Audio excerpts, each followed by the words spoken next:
Hello दोस्तों, दिख नहीं रहे पर अब क्योंकि लाइट है तो हम एक दूसरे को साफ साफ देख सकते हैं। क्या कभी आपने सोचा है कि लाइट बल्ब की शुरुआत कैसे हुई? चलो मिलकर पता करते हैं। Zoom in. बहुत पुरानी बात है, तब लाइट बल्ब का आविष्कार नहीं हुआ था। तब घरों में आमतौर पर मोमबत्ती का इस्तेमाल हुआ करता था।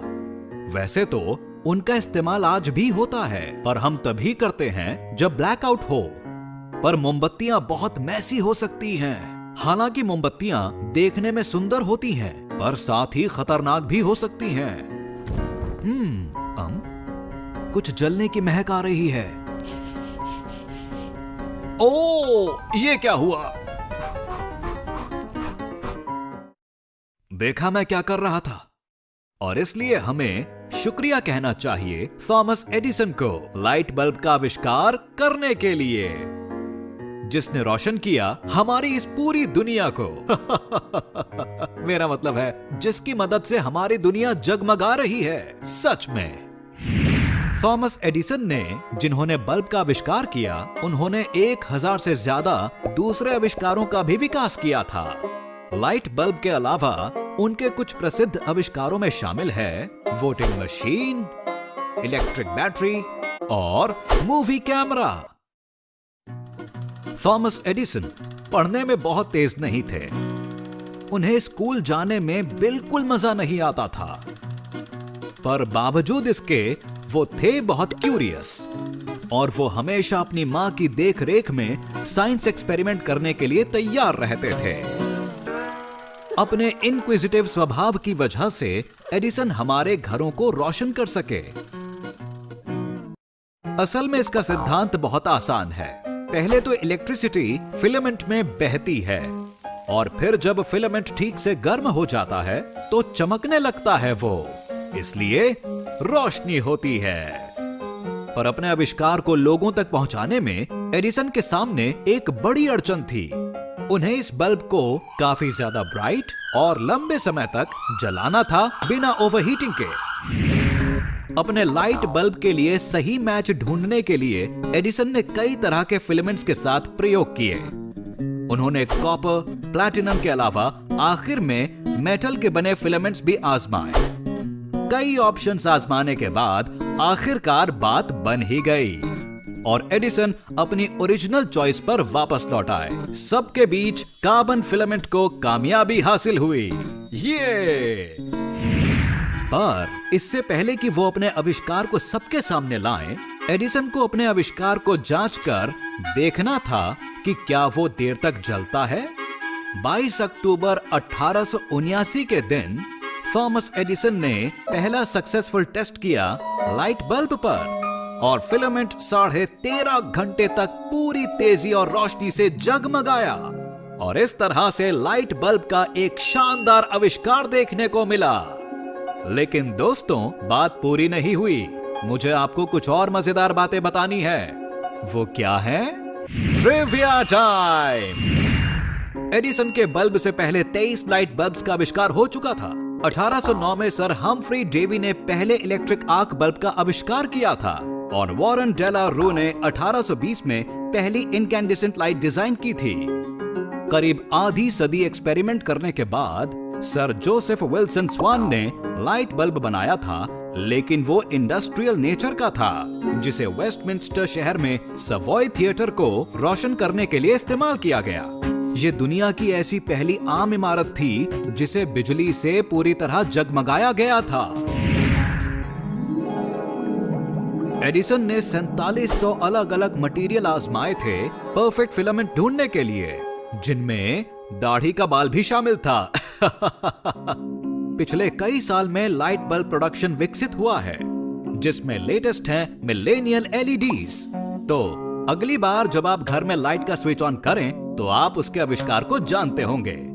तो अब मैं चलता हूं बच्चों, जल्दी फिर मिलूंगा और मैं लेकर आऊंगा एक और शानदार आविष्कार आपके लिए। मैं डॉक्टर बाइनॉक्स, ज़ूमिंग आउट। हे एलेक्स, बता सकते हो टाइम क्या हुआ है? सुबह के 6:45 एलेक्स, प्लीज क्या तुम YouTube पर जाकर मॉर्स कोड के इन्वेंशन वाला मेरे शो का वीडियो चला सकते हो? जरूर डॉक्टर बी। हाय दोस्तों, हमारा दोस्त एलेक्स बहुत समझदार है ना? मेरा मतलब, मैं इससे कुछ भी पूछूं, इसके पास हर सवाल का जवाब होता है। क्या आप जानते हो, कंप्यूटर्स असल में इंसानों द्वारा लिखी गई इंस्ट्रक्शंस फॉलो किया करते हैं। इंस्ट्रक्शंस के इस सेट को कहा जाता है कंप्यूटर प्रोग्रामिंग लैंग्वेज, जिनकी मदद से कंप्यूटर्स हमें समझ पाते हैं। ये सुपर मशीन्स होते हैं, है ना? मैं तुम्हें एक मजेदार कहानी सुनाता हूँ कि ये सब होता कैसे है और कंप्यूटर प्रोग्रामिंग की इस सुपर इन्वेंशन के पीछे आखिर सुपर माइंड किसका था। Zoom in. ऐसी लैंग्वेज बनाना जिसे कंप्यूटर्स और इंसान दोनों समझ सकें, एक मुश्किल काम था। शुरुआती दिनों में कंप्यूटर प्रोग्राम्स में बड़ी बड़ी इंस्ट्रक्शंस को लिखा जाता था बाइनरी कोड के इस्तेमाल से। बाइनरी कोड्स कॉम्बिनेशन होता है बहुत सारे 0 और 1 का। एक एक शब्द को 0 और 1 के कॉम्बिनेशन से लिखा जाता था। ऐसा करने में प्रोग्रामर्स को समय भी ज्यादा लगता था और परेशानी भी होती थी, पर बहुत ही जल्द महान ग्रेस हॉपर ने सबको बचा लिया। ग्रेस हॉपर एक अमेरिकन कंप्यूटर साइंटिस्ट और यूनाइटेड स्टेट्स नेवी ऑफिसर थी। ग्रेस हॉपर को हमेशा ही कुछ नया करना अच्छा लगता था। आपको उनके बचपन की एक मजेदार कहानी सुनाता हूँ। 7 साल की उम्र में उन्होंने घर की अलार्म घड़ियों के पुर्जे अलग कर दिए ताकि वो देख सकें कि आखिर वो चलती कैसे हैं। ग्रेस हॉपर को नंबर्स बहुत पसंद आते थे और फिर उन्होंने गणित की पढ़ाई की। होशियार होने के साथ साथ ग्रेस हॉपर बहुत ही हिम्मत वाली भी थी। अपनी पढ़ाई पूरी करने के बाद देश की सेवा करने के लिए उन्होंने नेवी ज्वाइन कर ली। नेवी ज्वाइन करने के बाद उन्होंने वहां पर देखा मार्क 1 कंप्यूटर। उसे देखकर उन्हें वो अलार्म घड़ी याद आ गई जिसके बचपन में उन्होंने पुर्जे अलग किए थे। उनसे ये जानने के लिए इंतजार नहीं हो पाया कि ये अंदर से कैसे काम करता है। ग्रेस ने एक एक करके कंप्यूटर के पार्ट्स अलग कर दिए और उसके काम करने का तरीका समझने लगी। उन्हें पता चला कि कंप्यूटर बहुत हद तक मिलता जुलता है, बिल्कुल एक लाइब्रेरी से। क्यों, मजेदार बात है ना दोस्तों?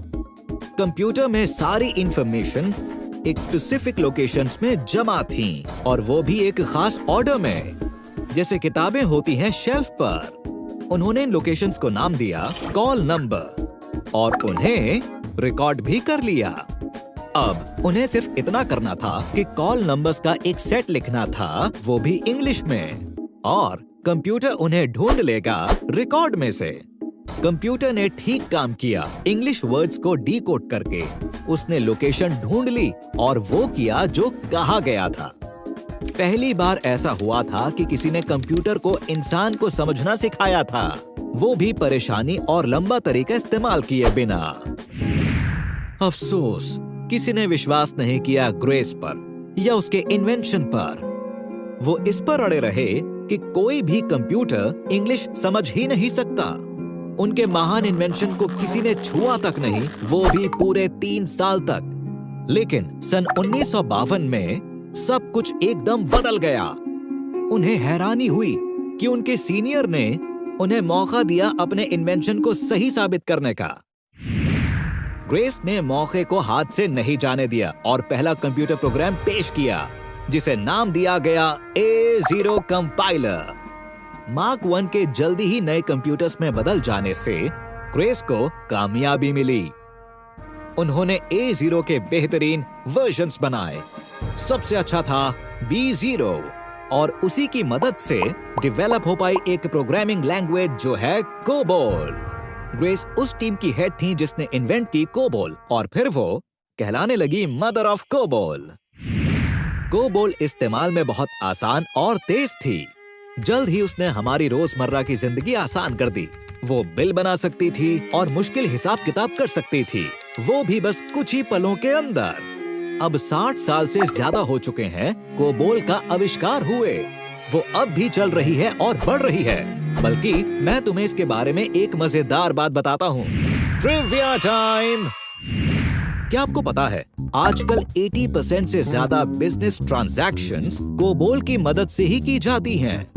ग्रेस ने ही इन्वेंट की थी टर्म्स बग और डीबग जो कंप्यूटर एरर्स से जुड़ी हैं।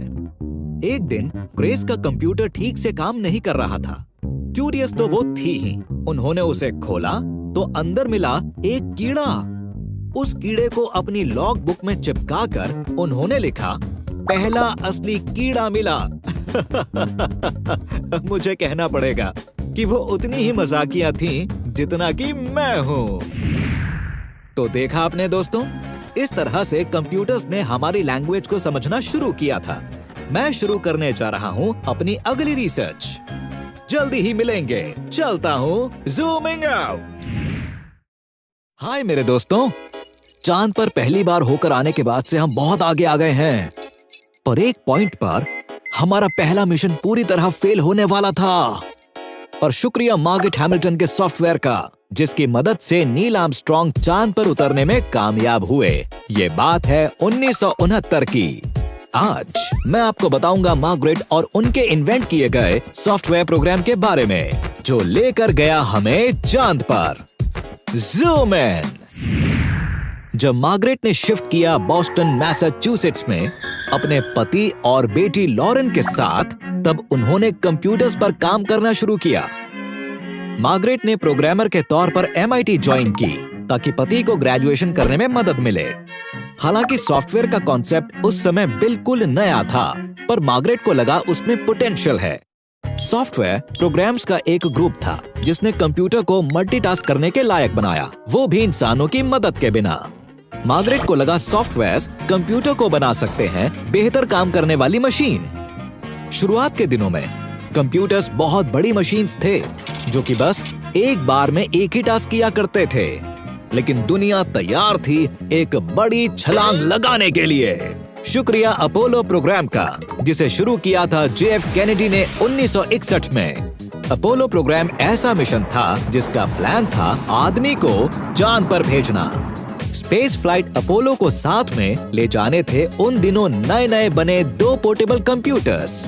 उनमें से एक का नाम था ईगल, जिसने चांद पर उतरने में मदद की, और दूसरे को नाम दिया गया था कमांड मॉड्यूल, जिसने एस्ट्रोनॉट्स को ले जाने और लाने का काम किया था। मार्गरेट की किस्मत अच्छी थी, उन्हें इस प्रोजेक्ट का हिस्सा बनने का मौका मिला। जैसे जैसे अपोलो प्रोजेक्ट आगे बढ़ता गया, मिशन को पूरा करने में सॉफ्टवेयर की इंपॉर्टेंस भी साफ साफ पता चलने लगी। शुरुआती सॉफ्टवेयर था खासकर एरर का पता लगाना, डेटा रिकवरी, रीस्टार्ट्स और डिस्प्ले इंटरफेस रूटीन्स के लिए। मार्गरेट का सॉफ्टवेयर मिशन के लिए बहुत खास बन गया था, लेकिन तब एक आखिरी अड़चन पता चली, इससे पहले कि वो कंप्यूटर बनता उस मिशन का हीरो। मिशन से कुछ दिन पहले तक मार्गरेट की 4 साल की बेटी लैब में खेल रही थी। जब उसने कीबोर्ड पर उंगलियां चलाईं, एक एरर मैसेज सामने आया। लॉरेन ने सिम्युलेटर को क्रैश कर दिया था, एक प्रोग्राम को प्री लॉन्च करके जिसका नाम था P01। हालांकि मार्गरेट ने उसे ठीक कर दिया, लेकिन उन्हें डर लगा कि ऐसे एक्सीडेंट्स दोबारा भी हो सकते हैं। उन्होंने अपने सीनियर्स से कहा सावधान रहने के लिए, ताकि एस्ट्रोनॉट्स की किसी गलती से मिशन खत्म ना हो जाए। लेकिन उनके आग्रह पर ध्यान ही नहीं दिया गया। लोगों ने कहा एस्ट्रोनॉट से ऐसी गलतियां होंगी ही नहीं, लेकिन लोग गलत साबित हुए। अपोलो 8 को चांद के ऑर्बिट में भेजा गया। स्पेस फ्लाइट में एक एस्ट्रोनॉट ने गलत बटन दबा दिया, जिसकी वजह से सारा का सारा डेटा उड़ गया। इतना ही नहीं, बल्कि एस्ट्रोनॉट्स स्पेस में फंस भी गए। अगर तब कोई सॉफ्टवेयर होता तो वो इम्पोर्टेंट डेटा को आइडेंटिफाई कर लेता उसे डिलीट करने से पहले। देखा आपने बच्चों, एक सॉफ्टवेयर कितना खास हो सकता है। मार्गरेट और उनकी टीम को 9 घंटे लग गए उसका हल ढूंढने के लिए। उन्हें कंप्यूटर्स को नया डेटा भेजना पड़ा ताकि वो लोग सुरक्षित वापस आ सकें। मार्गरेट जानती थीं कि एस्ट्रोनॉट्स भी गलतियां कर सकते हैं जो जानलेवा हो सकती हैं। कुछ समय बीता और वो अगले मिशन के लिए तैयार हो गईं, अपोलो 11। एक बार फिर 20 जुलाई सन 1969 को चांद पर अपोलो 11 की एक और लैंडिंग से सिर्फ 3 मिनट पहले ईगल ने चिंता में डालने वाले मैसेजेस दिखाने शुरू कर दिए। जिसकी वजह से कंप्यूटर चांद पर लैंडिंग को प्रोसेस नहीं कर पा रहा था, बहुत सी बिना जरूरत की कैलकुलेशंस की वजह से जो वो कर रहा था। पिछली बार की तरह ही कंप्यूटर को सॉफ्टवेयर की जरूरत थी, ये तय करने के लिए कि कौन सा टास्क पहले करना है। लेकिन मार्गरेट पहले से ही डिजाइन कर चुकी थी ऐसा सॉफ्टवेयर किसी भी एरर के लिए जो सामने आ सकता था। सॉफ्टवेयर ने कम जरूरत वाले टास्क को रोकना शुरू कर दिया और रीस्टैब्लिशिंग करने लगा ज्यादा जरूरत वालों को, यानी उनको जिनकी जरूरत थी लैंडिंग के लिए। वो बस किसी तरह बाल बच गए। 3 मिनट पहले जो काम नामुमकिन लग रहा था, अब बन गया था इंसानों के लिए सबसे बड़ी उपलब्धि। अपोलो 11 के कंप्यूटर्स में सॉफ्टवेयर की जबरदस्त कामयाबी ने इंजीनियरिंग की एक नई ब्रांच के लिए रास्ता तैयार किया, जिसे कहते हैं सॉफ्टवेयर इंजीनियरिंग। चांद से लेकर करीब हर छोटी चीज में सॉफ्टवेयर हर जगह यूज हो रहे हैं। शुक्रिया कहना चाहिए मार्गरेट हैमिल्टन को। रुको, प्रोग्राम खत्म नहीं हुआ। अब वक्त है आपके फेवरेट हिस्से का, ट्रिविया टाइम। क्या आपको पता है अपोलो प्रोग्राम में जो कंप्यूटर्स थे, कुल मिलाकर उनमें स्पेस था सिर्फ 72 KB, जो कि बहुत कम है उस फोटोग्राफ से जिसे तुम आजकल खींचते हो। लेकिन इतना कम स्पेस होने के बावजूद भी इसमें बहुत से शानदार फीचर्स थे। अपोलो कंप्यूटर्स में सबसे पहला computerised on board navigation system था, वो भी ऑटो पायलट टेक्नोलॉजी के साथ। मैं कह सकता हूँ कि अब चांद पर उतरने में कभी भी कोई परेशानी नहीं होगी। हम फिर मिलेंगे। मैं डॉक्टर बाइनॉक्स, ज़ूमिंग आउट। हेलो दोस्तों, इस नई दुनिया में आपका स्वागत है। अरे नहीं, ये तो फिर आ गया। ओ, मुझे पता है आप समझ गए होंगे कि मैं कहाँ हूँ। बिल्कुल सही बच्चों, मैं हूँ वीडियो गेम में। वीडियो गेम्स खेलने में बहुत मजा आता है। मैं तो ये पूरा दिन खेल सकता हूँ। ओ, पर इन ड्रैगन्स के साथ नहीं। तो आज मैं आपको इन वीडियो गेम्स के आविष्कार से जुड़ी कहानी सुनाऊंगा। आउच! हमें यहाँ से निकलना चाहिए। Zoom in. क्या आप जानते हैं कि वीडियो गेम ईरा की शुरुआत बहुत पहले यानी 1950 में हुई थी, पर क्योंकि तब इनकी कीमत बहुत ज्यादा थी, इसलिए इन वीडियो गेम्स को सिर्फ बोरिंग रिसर्च के लिए इस्तेमाल किया जाता था। पर जल्द ही 1958 में एक वीडियो गेम बनाया गया जो था मनोरंजन के लिए। यह था एक टेनिस गेम फॉर 2। उप्स दोस्तों, मैं इस गेम की बात नहीं कर रहा हूं। 1 मिनट रुको दोस्तों। दोस्तों ये देखो, उस समय वो गेम दिखता था कुछ इस तरह से, पर उसे 1 साल के अंदर दोबारा बंद कर दिया क्योंकि उसकी कीमत ज्यादा थी। जैसे जैसे समय बीतता गया, कई गेम डिजाइन करने वाले अलग अलग तरह के कंप्यूटर गेम्स लेकर आए, जैसे कि स्पोर्ट्स, पजल्स, कार्ड्स, लॉजिक और यहाँ तक कि बोर्ड गेम्स भी। लेकिन ये सब भी आम लोगों तक नहीं पहुंच सके। पर एक इंसान ने कुछ नया करने के बारे में सोचा, और आज हम इस इंसान को कहते हैं father of video games. Ralph Baer एक इंजीनियर थे जिन्हें एक अवसर दिखाई दिया टीवी सेट्स की घटती हुई कीमत में। कीमत कम करने के लिए रॉल्फ सोचने विचारने लगे वीडियो गेम्स को खेलने के लिए टेलीविजन स्क्रीन पर। पर शुरुआती दौर में उनको कामयाबी नहीं मिली। लेकिन 1966 में रॉल्फ ने अपनी सोच को अपने एक सुपरवाइजर के सामने लाने के बारे में सोचा, जो वाकई एक कमाल का आइडिया था, क्योंकि उन्हें फौरन $2500 देकर एक बहुत बड़ी मदद की गई और साथ ही साथ उन्हें दिए गए 2 और इंजीनियर्स। और उसके बाद दिन और रात मेहनत से काम होने लगा और जल्द ही रॉल्फ और उनके 2 साथियों ने डेवलप किया दुनिया का पहला वीडियो गेम कंसोल। जहां मजेदार गेम्स खेलने के लिए बस आपको कंसोल को अपने टीवी सेट से जोड़ना था। तो रॉल्फ अपना इन्वेंशन लेकर पेटेंट के लिए अप्लाई करने गए और मजे की बात यह कि 15 मिनट के अंदर वहां मौजूद हर एग्जामिनर उस गेम को खेलने के लिए बेताब था। यानी वो अडल्ट्स एक वीडियो गेम के लिए लड़ने लगे और लोग कहते हैं कि बच्चे इसकी लत का शिकार हो जाते हैं। बहुत जल्द रॉल्फ अपने इन्वेंशन के लिए खरीदार ढूंढने लगे, पर किसी ने उन्हें या उनके इन्वेंशन को गंभीरता से नहीं लिया। खुशकिस्मती से एक इलेक्ट्रॉनिक्स कंपनी ने इसकी क्षमता को देखा और 1972 में दुनिया का पहला वीडियो गेम सिस्टम लोगों के सामने लाया गया।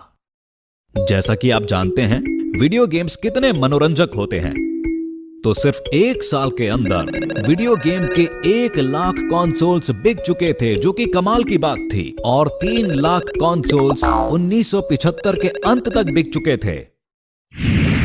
समय के साथ ही कंप्यूटर्स की कीमत कम हुई और कॉइन पर आधारित वीडियो गेम सामने आया और गेमिंग इंडस्ट्री पर छा गया।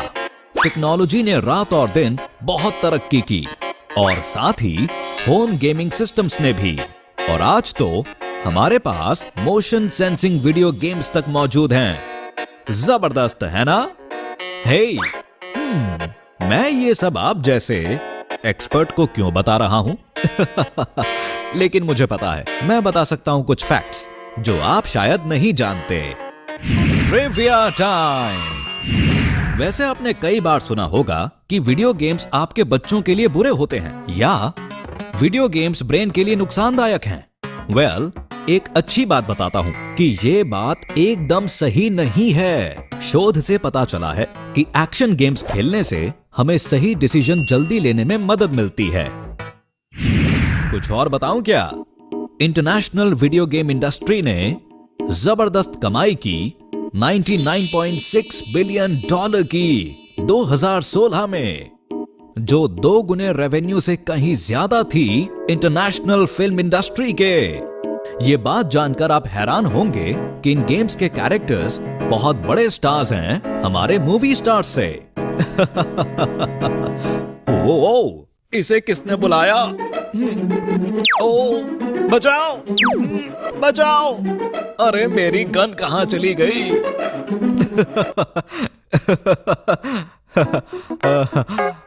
ओ, बाय। आउच! फ्यू। तो बहुत मजा आया ना बच्चों? तो बच्चों, अगली बार जब आप किसी गेम वर्ल्ड में होंगे तो आपको इसकी शुरुआत के बारे में पता होगा। अगली मुलाकात तक मैं डॉक्टर बायनॉक्स ज़ूमिंग आउट। हाय दोस्तों, आप इस वीडियो को देखने के लिए तैयार हो? और क्या आपने अपने पास पॉपकॉर्न रख लिए हैं? जरा रुको, मैं भी पॉपकॉर्न तैयार कर लूं। मुझे बस 1 ही मिनट लगेगा इस शानदार माइक्रोवेव की वजह से। क्या आपको पता है कि माइक्रोवेव का इन्वेंशन अचानक हो गया था? क्या अचानक हो गया था? पर